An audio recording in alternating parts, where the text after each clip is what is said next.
കഴിഞ്ഞ ഒരു വർഷമായി വൃക്കരോഗത്തിന്റെ ചികിത്സയിലാണ് കോട്ടയം വാഴൂർ സ്വദേശി സുരേന്ദ്രൻ. സാമ്പത്തിക ബുദ്ധിമുട്ട് കാരണം നിലവിൽ ചികിത്സ തുടരാനാകാത്ത അവസ്ഥയിലാണ്. ഡയാലിസിസ് ഉൾപ്പെടെ ചെയ്യാൻ സുമനസുകളുടെ സഹായം തേടുകയാണ് ഈ ഗൃഹനാഥൻ.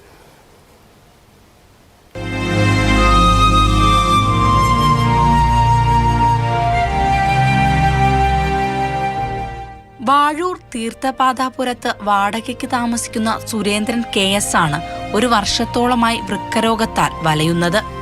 കൂലിപ്പണിക്കാരനായ സുരേന്ദ്രൻ അസുഖം വകവയ്ക്കാതെ ആദ്യമൊക്കെ പണിക്ക് പോകുമായിരുന്നുവെങ്കിലും ഇപ്പോൾ ഒന്നും ചെയ്യാൻ പറ്റാത്ത അവസ്ഥയിലായി. ഇതുമൂലം കുടുംബവും പട്ടിണിയിലായി. മുൻപ് കോട്ടയം മെഡിക്കൽ കോളേജിലായിരുന്നു ചികിത്സ. ആഴ്ചയിൽ 2 ഡയാലിസിസ് ചെയ്തിരുന്നു. എന്നാൽ അവിടെ രോഗികളുടെ തിരക്കേറിയതോടെ സുരേന്ദ്രന്റെ ചികിത്സ ചെർപ്പുങ്കലിലെ സ്വകാര്യ ആശുപത്രിയിലേക്ക് മാറ്റി. ഒരു തവണ ഡയാലിസിസ് ചെയ്യുന്നതിന് ഇവിടെ 4000 രൂപ വേണം. സുമനസുകളുടെ സഹായത്താൽ കുറച്ചുനാൾ മുൻപ് വരെ ചികിത്സ തുടർന്നിരുന്നു. എന്നാൽ ഇപ്പോൾ അതിനും കഴിയാതെയായി. കിഡ്നി ചുരുങ്ങുന്നതായിട്ടാണ് അവരാദ്യം പറഞ്ഞത്. അത് കഴിഞ്ഞ് കൂടുതലായിട്ട് ശ്വാസമുട്ടൽ കൂടുതലായിട്ടാണ് അവിടെ അഡ്മിറ്റ് ആയത്. 1-2 പ്രാവശ്യം ഡിസ്ചാർജ് കുറിച്ചത്. അന്നേരം എല്ലാം അസുഖം കൂടുതലായിട്ട് ലാസ്റ്റ് ഒരു ഡയാലിസിസ് ചെയ്യാതെ മാർഗമുള്ളത്. സാമ്പത്തികപരമായിട്ട് വലിയ ബുദ്ധിമുട്ടുമാണ്.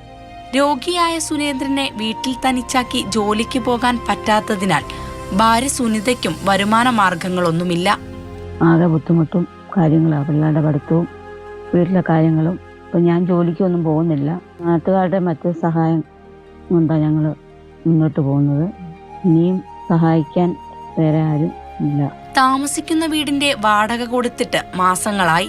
എപ്പോൾ വേണമെങ്കിലും ഉടമ ഇറക്കിവിടാവുന്ന സ്ഥിതിയിലാണ്.